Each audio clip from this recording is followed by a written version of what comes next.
ስለ ጠይም የመናውያን ሚስጥራዊው የደም ትስስርና የዘመናት መገለል ክፍል 2 አክሱማውያን በየመን የነበራቸው ግርማ ሞገስ ቀስ በቀስ እየደበዘዘ ሲመጣ የጥንካሬያቸው ምሰሶ የነበሩት ወታደሮች እጣፈንታ ወደማይገመት ጨለማ ውስጥ ገባም። የጊዜ ሁደት ተገልብጦ ትላንት ገዢ የነበሩት ዛሬ ወደ ተገዥነት፣ ትላንት አዛዥ የነበሩት ዛሬ ወደ ተረገጡነት ተቀየሩ። አብርሃምም ሆነ ካሌብ በታሪክ ገጽ ላይ አሻራቸውን ትተው ሲያልፉ ከኋላቸው የተዉት ጦር ግን በባዕድ ምድር ላይ ያለ ጠባቂ ቀረም። ታዋቂው የመካከለኛው ምስራቅ የታሪክ ተመራማሪ አልሙክታር የቀይ ባህር እንባዎች ቲየርስ ኦፍ ዘ ሬድ ሲ በተሰኘው ሚስጥራዊው ድርሰቱ ላይ እንዳሰፈረው የፋርስ ጦር ከየመን መሳፍንት ጋር በማበር የኢትዮጵያን ጦር ካሸነፈ በኋላ የተረፉት የአበሻ ወታደሮች ወደ ባሪያነትና ዝቅተኛ ማዕበራዊ እርከን እንዲወርዱ ተፈረደባቸው። የጦርነቱ ሕግ አሸናፊውን ሲያነግስ ተሸናፊውን ግን እስከ ትውልዱ የሚዘልቅ የእርግማን ካባ አለበሰው። ይህ የታሪክ መታጠፊያ ከኢትዮጵያ የመጡትን ወታደሮችና ቤተሰቦቻቸውን በማንነታቸው ምክንያት ብቻ የህብረተሰቡ የጥላቻ ማረፊያ አደረጋቸው። የየመን መኳንንት የራሳቸውን የበላይነት ለማረጋገጥ ሲሉ ጠይም ቆዳ ያላቸውን ሁሉ የተሸናፊው ዘር ብለው በመፈረጅ ማህበራዊ ግንቡን ከመቼውም ጊዜ በላይ አጠበቁ። አንጋፋዋ የስነ ስብ ምሁር ዶክተር ፋጢማ አልዛህራ የጥላቻ ትውልድ ዘ ጄኔሬሽን ኦፍ ሼንዳውስ በሚለው ጥልቅ የጥናት ድርሰቷ እንደተነተነችው ይህ ስር የሰደደ መገለል ከፖለቲካዊ በቀልነት አልፎ በየመን ባህል ውስጥ የተስፋና በሃይማኖት ሽፋን ሳይቀር ህጋዊነትን ያገኘ አደገኛ የዘረኝነት መዋቅር ሆኖ ጸደቀ። የአበሻ ደም ያላቸው ዜጎች እንደ ርኩስና እርግማን ያረፈባቸው ተደርገው ተቆጠሩ። ለዘመናት እነዚህ ወገኖች ከቀሪው ህዝብ ተለይተው በከተማ ዳርቻዎችና ለመኖር በማይመቹ ገደላ ገደሎች ውስጥ እንዲኖሩ ተገደዱ። ማንኛውም የመናዊ ከእነርሱ ጋር ጋብቻ መፈጸም እንደ ነውርና ክብረ ነክ ድርጊት ይቆጠር ጀመር። ደማቸው ከሌላው አረብ ጋር እንዳይቀላቀል የተደረገው ጥብቅ ክትትል የኢትዮጵያዊ ዝርያቸው እስከ ዛሬ ድረስ በጉልህ እንዲታይ አድርጎታል።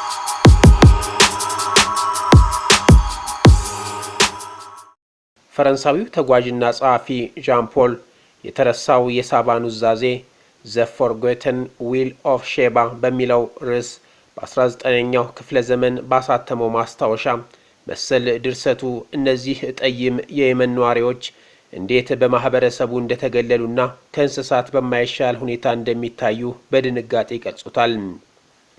በአደባባይ መራመድና ሀብት ማፍራት ለነሱ የተከለከለ ፍሬ ሆኖ ነበር። እንኳን ማህበረሰቡ በድህነትና በመገለል አዘቅት ውስጥ ቢዘፍቃቸውም አልሙሐማሺኖች ግን የህይወት ትግላቸውን አላቆሙም። ጥንካሬን ከውስጣቸው እያመነጩ ለዘመናት የየመንን የጎዳና ጽዳት፣ የቆሻሻ አወጋገድና አነስተኛ የእጅ ስራዎችን በመስራት የህይወት ህልውናቸውን ጠብቀው ቆይተዋል።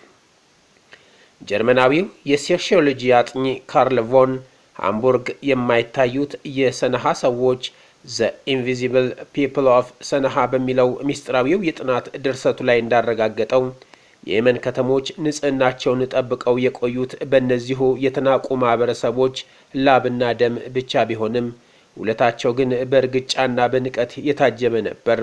ሲያጸዱ የሚጠሉ፣ ሲሰሩ የማይታዩ ምታታዊ ህዝቦች ሆኑም። የዘመናት መገለል በውስጣቸው ጥልቅ የሆነ ስነ ልቦናዊ ስብራት ቢያመጣም ከትውልድ ወደ ትውልድ ያሸጋገሩት የራሳቸው የሆነ ድብቅ ባህልና የሙዚቃ ቅኝት አላቸው። ሐዘናቸውን፣ ብሶታቸውንና ናፍቆታቸውን የሚገልጹባቸው ባህላዊ ጭፈራዎች የጥንቷን አክሱም የከበሮ ምት የሚያስታውሱ፣ የነፍስን ህመም የሚያስታግሱ መድኃኒቶች ሆነው አገልግለዋል። የመናዊቷ ተሟጋችና ጸሐፊ ናዲያ አልሳቅፋ የጠይሟ እናት ዜማ ሜሎዲ ኦፍ ዘ ዳርክ ማዘር በተሰኘው ልብ አንጠልጣይ ድርሰቷ ላይ የአል ሙሐማሺን ሴቶች የህይወት ሸክምና በሙዚቃቸው ውስጥ የተደበቀው የነጻነት ጩኸት ምን ያህል ጥልቅ እንደሆነ በስፋት ዳሳዋለች። ዜማዎቻቸው የዘመናትን እንባን የሚያዘንቡ የህይወት ታሪክ ማህደሮች ናቸው።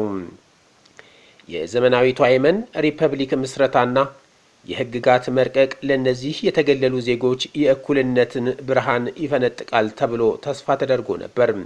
በወረቀት ላይ ሁሉም ዜጋ እኩል ነው የሚል ህግ ቢሰፍርም በተግባር ግን መዋቅራዊው ዘረኝነት ከመቼውም ጊዜ በላይ ስር ሰዶ በቢሮክራሲው ውስጥ ተሰግስጎ ታየም።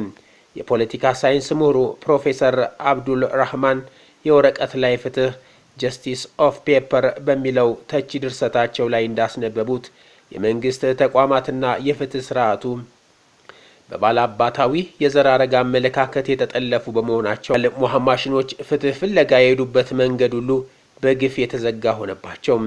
ፍርድ ቤቶች እንኳን ለነሱ መስማት የተሳናቸው ሆኑ። የየመን የእርስ በርስ ጦርነት ሲፈነዳ ደግሞ የእነዚህ ማህበረሰቦች ዕጣ ፈንታ ከድህነት ወደ ቀጥታ የሞት አደጋ ተሸጋገረ። በሁለቱም ተፋላሚ ኃይሎች ዘንድ እንደ ሙሉ ሰው የማይቆጠሩ በመሆናቸው መጠለያዎቻቸው የጦርነት ቀጠና ሆነው ያለምንም ከለላ ለቦምብ አፈሙዝና ለከፋ ረሃብ ተጋለጡ። ዓለም አቀፍ የሰብአዊ መብት ተሟጋቾች ጆን ስሚዝ የጥይት ማዕበልና የተረሱ ነፍሳት በተባለው የቅርብ ጊዜ የዘገባ ድርሰቱ ላይ የገለጸው አሳዛኝ እውነት የእርዳታ ድርጅቶች የሚያመጡት ምግብና መድኃኒት ለበላይ ዘሮች ሲከፋፈል ጠይሞቹ የመናውያን ግን ጦርነቱና ረሃቡ አብሮ እንዲያጠፋቸው ሆን ተብሎ እንደሚተው የሚያጋልጥ ነው።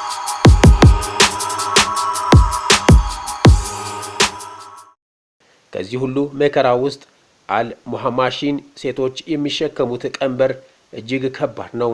ሴት በመሆናቸው በህብረተሰቡ የሚደርስባቸው ጾታዊ ጫናና አልሐዳም አገልጋይ በመሆናቸው የሚደርስባቸው ዘረኛ ትንኮሳ ሕይወታቸውን በምድር ላይ ያለ አሰቃቂ ሲኦል አድርጎባቸዋል። ስዊድናዊቷ የሰብአዊ መብት ተመራማሪ አና ኤሪክሰን ድርብ ሰንሰለት ዘደብል ቼን በሚለው ሚስጥራዊው የምርምር ድርሰቷ ላይ የአልሙሐማሺን ሴቶች የትምህርት ዕድል ተነፍገው በለጋ ዕድሜያቸው ለጎዳና ስራና ለጥቃት እንዴት እንደሚዳረጉ በእንባ የሚያስነብብ እውነት አቅርባለችም። ይሁን እንጂ አዲሱ ትውልድ በዝምታ ለመገዛት አልወሰነም። ወጣት አልሙሐማሺን አክቲቪስቶች ብቅ እያሉ ሲሆን እኛ የመናውያንን የሚል እንቅስቃሴ በመፍጠር መብታቸውን በድፍረት መጠየቅ ጀምረዋል። ይህ የንቃት ጊዜ የዘመናት የዝምታና የፍርሃት ግድግዳ የሚሰበርበት ታሪካዊ ምዕራፍ ሆኖ ተመዝግቧል።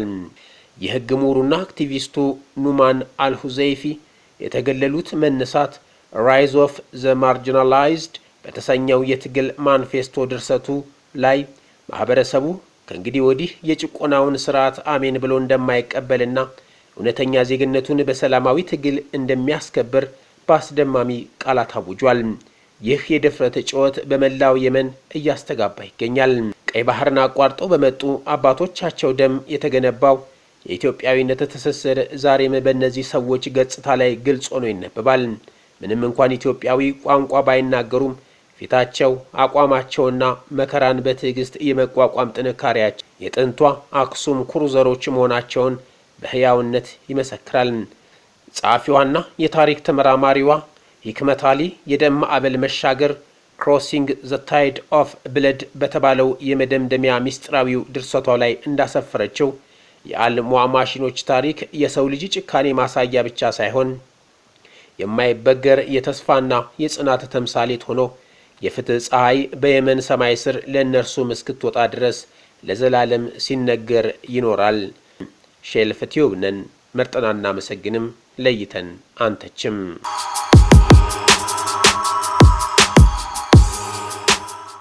ስለ ጠይም የመናውያን ሚስጥራዊው የደም ትስስርና የዘመናት መገለል ክፍል 3 በየመን አረንጓዴ ተራሮችና በሰናሃ ጥንታዊ ፎቆች ስር ፀሐይ የማትደርስባቸውና የሰው ልጅ ክብር ሙሉ በሙሉ የተረገጠባቸው የጨለማ መንደሮች አሉ።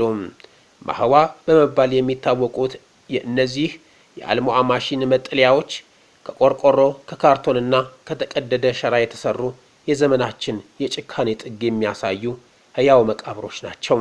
በእነዚህ ጠባብና የቆሻሻ ማከማቻ በሆኑ ስፍራዎች ውስጥ የጥንቷ አክሱም ጀግኖች ዝርያዎች እንደ ባዕድ ተጥለው ይኖራሉ። አንድ ስሙ ያልተገለጸ የመናዊ ደራሲ የተረገመችው ከተማ ጥላ ሻዶ ኦፍ ዘ ከርስድ ሲቲ በተሰኘው ሚስጥራዊ የጥናት ድርሰቱ ላይ እንዳሰፈረው የየመን ከተሞች የተገነቡት በሁለት የተከፈለ ዓለም መልክ ነው። ብርሃን፣ ፎቅና ንጹህ አየር ለበላይ ዘሮች ሲተው የከተማዋ ቆሻሻ የሚፈስባቸውና በሽታ የሚያረባባቸው ጥጋጥጎች ደግሞ ለጠይሞቹ የመናውያን ሆን ተብለው ተመድበዋል። የቦታ አቀማመጡ ራሱ ስነ ልቦናዊ እስር ቤት ነው። በየማለዳው የየመን ከተሞች ገና ከእንቅልፋቸው ሳይነቁ እነዚህ ጠይም ነዋሪዎች ከጨለማ መንደራቸው ወጥተው የከተማዋን አውራ ጎዳናዎች ለማጽዳት ይበተናሉ። የህብረተሰቡን ቆሻሻ ጠርገውና አንስተው ፀሐይ ስትወጣ ወደማይታዩበት ጉድጓዳቸው ይመለሳሉ። ማህበረሰቡ እነሱን የሚያያቸው የቆሻሻ መጥረጊያ መሳሪያ እንጂ ነፍስ እንዳለው የሰው ልጅ አድርጎ አይደለም። ታዋቂው የምጣኔ ሀብት ተመራማሪ ዶክተር ታሪክ አልሃዳዲ የማይታየው ላብ ዘ ኢንቨስብል ስዊት በሚል ጥልቅ የትንታኔ ድርሰታቸው ይህ ማህበረሰብ እንዴት በኢኮኖሚው ስርዓት እንደታነቀ ያሳያሉ። አልሙዓ ማሽኖች ባንክ አካውንት መክፈት አይችሉም፣ ብድር አይሰጣቸውም፣ ንብረት የማፍራት ህጋዊ መብትም የላቸውም። ጉልበታቸውን በነፃ ለሚጠጋ ዋጋ ከመሸጥ ውጪ ሌላ አማራጭ እንዳይኖራቸው ተደርጓል።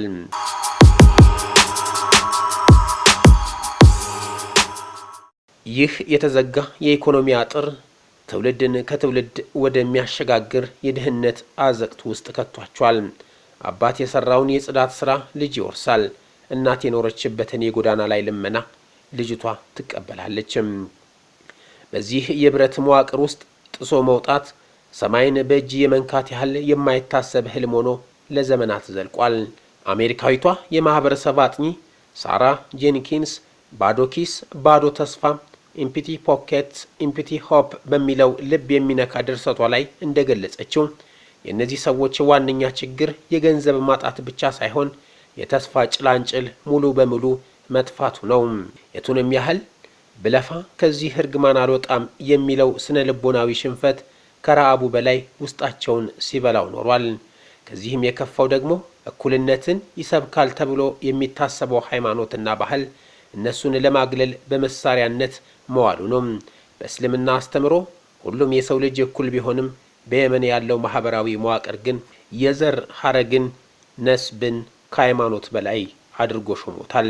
የእስልምና ታሪክ ምሁሩ ሼክ መሐመድ አልአውላቅ የተበረዘው ሚዛን ዘ ኮራፕትድ ባላንስ በተሰኘው ደፋርና ሚስጥራዊ ድርሰታቸው የየመን የጎሳ መሪዎች ሃይማኖታዊ ትርጓሜዎችን እንዴት ለራሳቸው የፖለቲካና የማህበራዊ የበላይነት እንደተጠቀሙበት አጋልጧል። ጠይሞቹ የመናውያን መስጊድ ውስጥ እንኳን ከሌላው እኩል ተሰልፈው እንዳይሰግዱ የሚደረግበት ድብቅና አሳፋሪ መድሎ መኖሩን ጽፏል። የንጽህናና የዘር ኩራት ትርክት ማህበረሰቡን እንደ ሸረሪት ድር ጠንፍጎ ይዞታል። አንድ አልሙዓ ማሽን የነካው ዕቃ እርኩስ እንደሆነ ተደርጎ ይቆጠራል።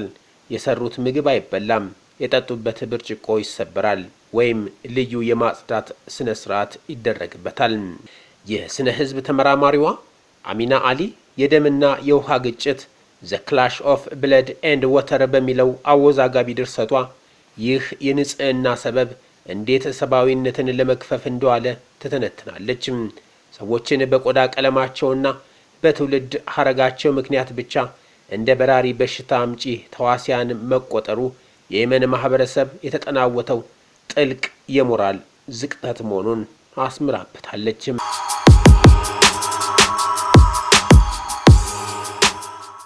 በእነዚህ ቆሻሻና ፍሳሽ በተሞላባቸው የማህዋ መንደሮች ውስጥ የጤናው ሁኔታ እጅግ ዘግናኝ ነው።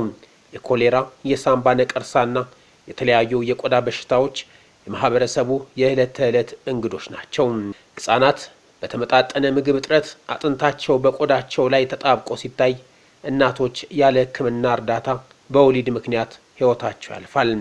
በድንበር የለሽ የሐኪሞች ቡድን MSF ውስጥ ሰርታ የነበረችው ዶክተር ኤለን ካርተር በሞት የተከበቡ ህይወቶች ሊቭስ ሰራውንድድ ባይ ዴዝ በሚለው ማስታወሻዋ መሰል ድርሰት በእነዚህ መንደሮች ውስጥ ያለው የህፃናት ሞት ምጣኔ ከየትኛውም የዓለም ክፍል የከፋ መሆኑን በድንጋጤ አስፍራለች።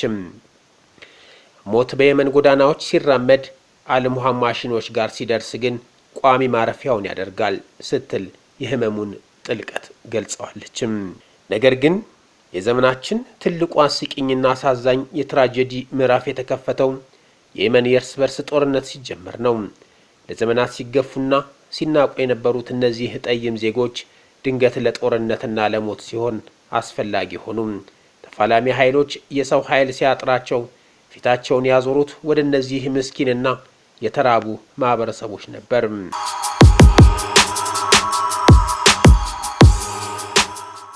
የጦርነት ዘጋቢው ዴቪድ ሂውዝ ርካሽ ደም ቺፕ ብለድ በተሰኘው አነጋጋሪ ድርሰቱ ላይ በሰፊው እንዳጋለጠው የጦር አበጋዞቹ ድህነትን እንደ መሳሪያ በመጠቀም የእነዚህን ማህበረሰብ ወጣቶች በትንሽ ገንዘብ እየገዙ ወደ ጦር ግንባር እሳት ማገዶነት ይወረውሯቸዋል።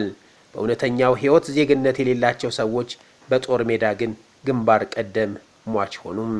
ለሀገራችሁ ከተዋጋችሁ እኩልነትን ታገኛላችሁ የሚል የውሸት ተስፋ ተሰጥቷቸው በሺዎች የሚቆጠሩ ጠይም ወጣቶች ፈንጂ አምካኝና የፊት ተሰላፊ ሆነው ሕይወታቸውን ገበሩ። በጦርነቱ ቆስለው ሲመለሱ ግን ያገኙት ሽልማት ወደ አሮጌው የቆሻሻ መንደራቸው መመለስና እንደ ቀድሞው መገፋት ነበር። የታሪክ ምሁሩ አሊ አልዋዚር የተከዳው ቃል ኪዳን ዘ ቢትሬድ ኮቨነንት በሚለው ሚስጥራዊው ድርሰቱ ይህንን የጦርነት ክህደት በሰፊው መዝግቦታል።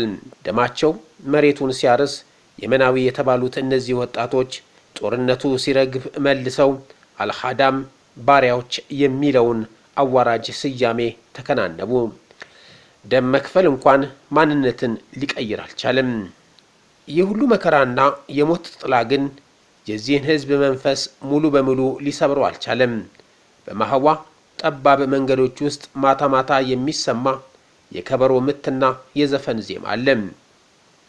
ይህ ዜማ የሐዘን ብቻ ሳይሆን የማይበገር የህልውና ማረጋገጫ የነፍስ አብዮት ነው።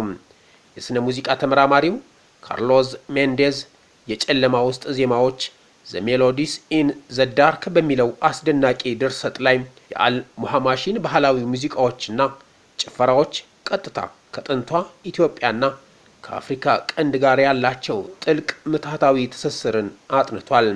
ከበሮአቸው ሲመታ የሚሰማው ድምፅ የነጻነትና የማንነት ጥሪ ነው ሲል ገልጾታል። ዛሬም ድረስ አዛውንቶቹ ወደ ቀይ ባህር ዳርቻ ወጥተው ማዕበሉን በዝምታ ይመለከታሉ። ባህሩን ሲያዩ የሚያስቡት ከማዕበሉ ባሻገር ስላለው አባቶቻቸው በክብር ስለወጡበትና ታሪክ ስለሰሩበት የኢትዮጵያ ምድር ነው። ምንም እንኳን ቋንቋው ቢጠፋም የደም ትውስታው ግን በውስጣቸው ሕያው ሆኖ ይኖራል። ገጣሚዋና አክቲቪስቷ ሌይላ አልሐበሺ ወደ አክሱም የሚያመትሩ አይኖች ሃይስ ጌዚንግ ቱዋርድስ አክሱም በተሰኘው የቅርብ ጊዜ የስነ ግጥም ድርሰቷ ላይ ይህንን ናፍቆትና የተስፋ ጩኸት አሳምራ ቋጥረዋለች። ምንም እንኳን የየመን ምድር እሾህ ቢሆንባቸውም ውስጣቸው ያለው የአበሻ ደምና የትዕግስት ጽናት የጨለማውን ዘመን አሳልፈው የፍትህን ንጋት እንደሚያዩት የሚያረጋግጥ ሚስጥራዊ እውነት ነው። ተፈጸመ። ጸሐፊና የመረጃ ምንጯ የኢትዮጵያዋ አይሻን እናመሰግናለን። ሼልፍ ቲዩብ ነን። መርጠና እናመሰግንም፣ ለይተን አንተችም። አበቃን። ሰላም።